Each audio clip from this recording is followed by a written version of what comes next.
Ji welcome to the topic of management, जिसको उर्दू में इंतज़ामिया कहा जाता है।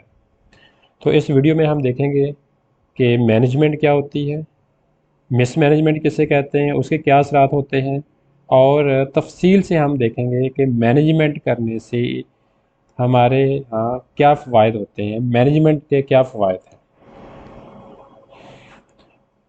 What will be the outcome of this video. First one, we will discuss mismanagement कि mismanagement होती क्या है, उसके असरात क्या होते हैं, और मैनेजमेंट क्या होती है, और उसके फ़वाइद क्या होते हैं। तो ये हम इन तफसील से पढ़ेंगे। जी, मिसमैनेजमेंट जिसको कहा जाता है बद इंतज़ामी, इसके क्या असरात होते हैं हमारी ज़िंदगी में। तो सबसे पहले तो ये है कि इससे किसी भी ऑर्गेनाइजेशन की या फर्म की जो प्रोडक्टिविटी है वो डिक्लाइन हो जाती है, वो कम हो जाती है मिसमैनेजमेंट की वजह से। फिर हम कहेंगे कि उसकी वजह से, मिसमैनेजमेंट की वजह से उसकी सेल भी कम हो जाएगी, जिसकी वजह से फाइनेंशियल लॉस होगा। देन जो कस्टमर्स होंगे वो इग्नोर हो जाएंगे, वो ऑर्गेनाइजेशन अपने कस्टमर्स को प्रॉपर तौर पर डील नहीं कर पाएगी, और उस ऑर्गेनाइजेशन के जो रिसोर्सेज होंगे वो वेस्टेज उनका ज़्यादा होगा, financial resources, physical resources, human resources, जिसमें हम कहते हैं कि उसका जो टर्न ओवर जो होगा स्टाफ का वो ज़्यादा होगा। वो यानी आप कहते हैं कि उसमें स्टाफ आएगा लेकिन वहाँ उस ऑर्गेनाइजेशन में वो स्टे नहीं करेगा, वो चला जाएगा। फिर उसमें ये है कि उसमें जो टैलेंटेड और स्किल्ड वर्कर होते हैं वो रिटेन नहीं कर पाते, वो मूव कर जाते हैं दूसरे ऑर्गेनाइजेशन की तरफ जो मैनेज्ड होती है। फिर उससे क्या होगा, जब मिसमैनेजमेंट होगी तो कॉन्फिडेंस लूज़ होगा, और उससे ये प्रॉपर डिसीजंस नहीं कर पाएंगे, और आखिरकार क्या होगा, बिज़नेस फ्लॉप हो जाएगा। जो भी हमने काम करना होता है वो प्रॉपर तौर पर नहीं हो सकेगा, जिसकी वजह से मेंटली हम स्ट्रेस होंगे, परेशानी होगी, और हमारी हेल्थ मुतासर होगी। Now what is management. तो बेसिकली इसमें देखा जाए तो जिस तरह माइंड जो है, वो दिमाग जो है हमारी बॉडी को कंट्रोल करता है, उसको डायरेक्शन देता है कि अपने डिज़ायर्स को कैसे फुलफ़िल करना है। सेम लाइक मैनेजमेंट जो होती है वो अपने ऑर्गेनाइजेशन को ये बताती है कि कब, क्या और कहाँ करना है। फिर इसमें योहन ये कह रहा है कि मैनेजमेंट क्या होती है कि एक ऐसी चीज़ है, एक ऐसी टेक्निक है जिसमें हम मैक्सिमम रिजल्ट हासिल करते हैं मिनिमम एफर्ट के साथ। देखिए, थोड़ी मेहनत करेंगे लेकिन हमारे पास जो रिजल्ट्स आएंगे वो ज़्यादा आएंगे, जिससे प्रॉस्पेरिटी ज़्यादा आएगी और हैप्पीनेस ज़्यादा होगी।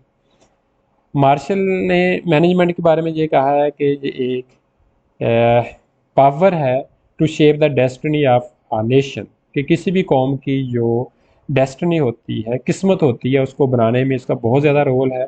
और जो नेशंस होती हैं वो फिर वर्ल्ड बनाती हैं। अगर अच्छी मैनेजमेंट होगी तो ओवरऑल जो वर्ल्ड होगी वो ज़्यादा बेहतर तौर पर चल सकेगी, उसकी डेस्टिनी बेहतर होगी। तो अगर इस मैनेजमेंट की हम डेफिनेशन की तरफ जाएं तो इसमें कहते हैं कि मैनेजमेंट एक प्रोसेस है, एक ऐसी टेक्निक है किस चीज़ की, जैसे में हम चीज़ों को प्लान करते हैं, क्या करना है, कब करना है, डिसीजन मेकिंग करते हैं कि कौन सी चीज़ को पिक करना है, किसको नहीं करना। फिर चीज़ों को, मुख्तलिफ रिसोर्स को ऑर्गेनाइज करते हैं, और लोगों को लीड करते हैं, अपने एम्प्लॉइज़ को मोटिवेट करते हैं, और फिर कंट्रोल करते हैं। कंट्रोल किसको करते हैं, जो हमारे रिसोर्स होते हैं। रिसोर्स में जो ऑर्गेनाइजेशंस के होते हैं, that will be human resources, physical resources and financial resources. Then क्या ये सारा कुछ प्लान क्यों करते हैं, ये सारा कुछ क्यों करते हैं, जो अल्टीमेट हमारे हमने गोल सेट किए होते हैं एक ऑर्गेनाइजेशन के, उस गोल्स को अचीव करने के लिए हम ये सारा कुछ करते हैं। और ये सारा काम अगर बड़े ही एफिशिएंटली और इफ़ेक्टिव तरीके से होगा तो हम कहते हैं कि मैनेजमेंट इसकी बहुत अच्छी है। जी, importance of management. Key benefits of management, क्या फ़ायदे होते हैं मैनेजमेंट करने से। नंबर 1, जो हमने गोल्स सेट किए होते हैं उनको अचीव करना बहुत ईजी हो जाता है। प्रॉपर मैनेजमेंट से हम अपने गोल्स को क्लियर करते हैं कि हमने इस मंथ में, इस ईयर में क्या अचीव करना है, और उसके लिए तमाम रिसोर्सेज को हम एलोकेट करते हैं। उसके लिए हम अपने स्ट्रेटजीज को, प्लान्स को डिवाइस करते हैं अपने गोल्स को अचीव करने के लिए। अगर प्रॉपर मैनेजमेंट होगी तो सारा कुछ पॉसिबल हो सकेगा। Number 2, proper utilization of resources, कि हमारे पास जो रिसोर्सेज अवेलेबल हैं, that will be human resources, financial या नेचुरल रिसोर्सेज, उनको हम प्रॉपरली एलोकेट करेंगे जिससे हमारा वेस्टेज कम से कम होगा और हम बेनिफिट उससे ज़्यादा से ज़्यादा ले सकेंगे। फर्दर आप ये कहेंगे कि उसमें ह्यूमन रिसोर्सेज, स्पेशली जो हमारे एम्प्लॉयज़ होते हैं उसको रिटेन करते हैं, उसका टर्न ओवर रेट कम होता है, क्योंकि एम्प्लॉयज़ को जब आप हायर करते हैं तो उनको हायरिंग पे के प्रोसेस में, उसके रिक्रूटमेंट में टाइम और कॉस्ट दोनों ही अप्लाई लगते हैं। फिर उनकी ट्रेनिंग्स होती हैं, तो अगर वो रिटेन नहीं कर पाएंगे तो एक ऑर्गेनाइजेशन को बार बार यानी कि एम्प्लॉयज़ को हायर करना पड़ेगा, तो इससे जो रिसोर्स होते हैं वो वेस्ट होते हैं। Number 3, decision making. Proper management होगी तो हमारी डिसीजन मेकिंग बहुत अच्छी होगी। हमारे पास जो डाटा होगा हम प्रॉपर तौर पर एनालाइज करेंगे, जो हमारे रिस्क आने वाले हैं उसको देखेंगे, और जो रिसोर्सेज हमारे पास कौन से अवेलेबल हैं, कौन सी अपॉर्चुनिटीज़ आ रही हैं, किसको हमने अवेल करना है, तो हम अच्छे तरीके से डिसीजन करेंगे। और जो सही डिसीजन होता है, सही टाइम पे डिसीजन होता है, वही राइट ट्रैक पे किसी ऑर्गेनाइजेशन को चलाता है। देन नंबर 4 हम कहते हैं कि driving force of motivation. Management क्या करती है, लोगों को मोटिवेट करती है। किसी भी अदारे में अगर मैनेजमेंट अच्छी है तो लोग मोटिवेटेड होंगे, जिसमें हम सिंपली कहते हैं कि अगर लोग कहेंगे कि ये नहीं हो सकता, बट मैनेजमेंट उसको मोटिवेट करेगी कि नहीं, वी कैन डू, उससे मोराल उनका हाई होगा, प्रोडक्टिविटी जो उनकी ज़्यादा होगी, उनको मोटिवेट करेगी, लीडरशिप स्किल्स ज़्यादा होंगी अगर मैनेजमेंट अच्छी होगी, उनको पता होगा कि हमने क्या करना है, लोगों को एक्नॉलेज भी करेंगे, सपोर्ट भी देंगे, उनको इंसेंटिव्स भी देते हैं, फिर उनकी प्रॉपर ट्रेनिंग्स जो रिक्वायर्ड होती हैं वो भी उनको प्रोवाइड करते हैं। इस तरह अपने स्टाफ को मोटिवेट करते हैं, तो आप जो गोल सेट किए होते हैं वो अच्छी मैनेजमेंट से अचीव करना। Number 5, with the help of management, there will be good coordination and integration among all departments, among all stakeholders। ठीक है, जितने भी डिपार्टमेंट्स वर्क कर रहे होते हैं एक ऑर्गेनाइजेशन में, उनके आपस में हम आहंगी होगी, उनकी कोऑर्डिनेशन होगी, तो उनको जो अपने जो रिज़ल्ट होता है उसको अचीव करना इजी हो जाएगा। फिर हम ये कहते हैं कि with the help of good management there will be more adaptability with the change of environment।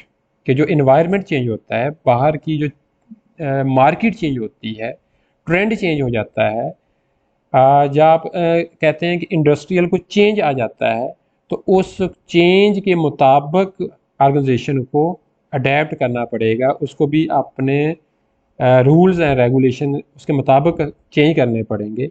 इसी तरह फिर वो अपने सस्टेनेबिलिटी को कायम रख सकती है। Number 6, risk management.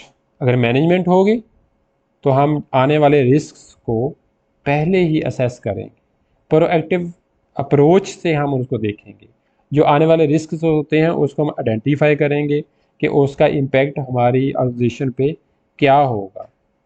उसके लिए हम जो स्ट्रेटजीज होती हैं वो डेवलप करेंगे, तो देखेंगे कि आया कि जो रिस्क आ रहा है उससे हमने कैसे बचना है, या फिर उसका जो इम्पैक्ट है उसको कैसे रिड्यूस किया जा सकता है, या फिर हम कहते हैं कि जो रिस्क आ रहा है उसको हम थर्ड पार्टी को ट्रांसफ़र भी कर देते हैं, जिस तरह इंश्योरेंस वगैरह होती है, या एट द एंड अगर उसका इम्पैक्ट कम है तो हम उस रिस्क को हम ऐसा एक्सेप्ट भी कर सकते हैं।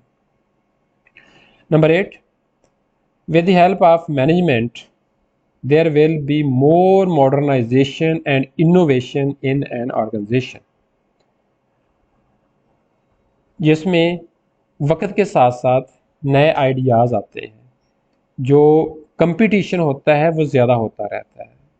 मार्केट में कंपटीशन के साथ ऑर्गेनाइजेशन को नए आइडियाज़ डेवलप करना होते हैं, नई प्रोडक्ट या सर्विसेज लॉन्च करनी होगी, जो नई टेक्नोलॉजी आ रही है उसको अडॉप्ट करना होगा, नई मशीनरी लानी होगी। तो ये सारा कुछ तब भी हम कर सकते हैं अगर हमारे पास मैनेजमेंट अच्छी होगी। नंबर 9, परफॉर्मेंस मेजरमेंट, कि जो लोग काम कर रहे हैं उनको अप्रिशिएट भी हमने करना है, उस पर चेक एंड बैलेंस भी रखना है कि उन्होंने उनके फीडबैक भी लेना है।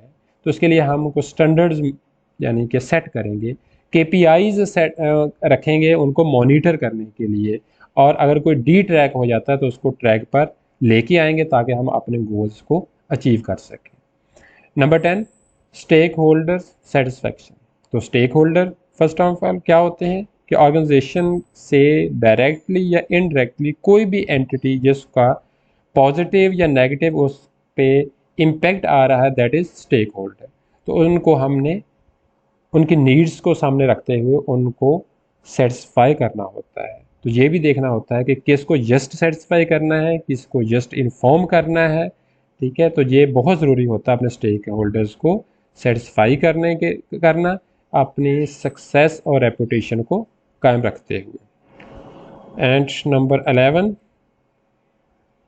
with the help of management there would be proper tackling of problems crisis। अगर कोई प्रॉब्लम या क्राइसिस आता है तो अगर मैनेजमेंट अच्छी है तो क्या करेगी, उसमें एबिलिटी होगी, उसको यानी कोई डायरेक्शन देगा, वो उसको चैलेंजेस में निकलने के लिए नेविगेट करेगा। और इससे क्या होगा, मैनेजमेंट ही किसी कंपनी को मेक भी करती है, ब्रेक भी करती है। अच्छी मैनेजमेंट होगी, कंपनी मेक होगी, चलती रहेगी। तो हम सिंपली ये कह सकते हैं कि मैनेजमेंट जो होती है किसी ऑर्गेनाइजेशन की, वो बैकबोन होती है, जिससे तमाम डिपार्टमेंट्स के दरमियान हम आहंगी होती है, हार्मनी होती है, वो सारे एक ही डायरेक्शन में काम कर रहे होते हैं to achieve the set goals. Otherwise क्या होगा, इनएफिशिएंसी उस ऑर्गेनाइजेशन में आ जाएगी, कॉन्फ्लिक्ट्स राइज होंगे, जो अपॉर्चुनिटीज़ आएंगी मार्केट में उसको हम मिस कर देंगे, और उससे हमारे ऑर्गेनाइजेशन की जो ग्रोथ होगी, सक्सेस होगी, वो मुतासर होगी, उसमें बहुत सारे। तो सिंपली अगर हम देखें तो क्या मैनेजमेंट का कोई सब्सटीट्यूट है? No, there is no any substitute to a good management. इसलिए अच्छी मैनेजमेंट होगी तो ये सारी जो बेनिफिट्स हम अचीव कर सकते हैं, otherwise it would be impossible to achieve them. Thank you.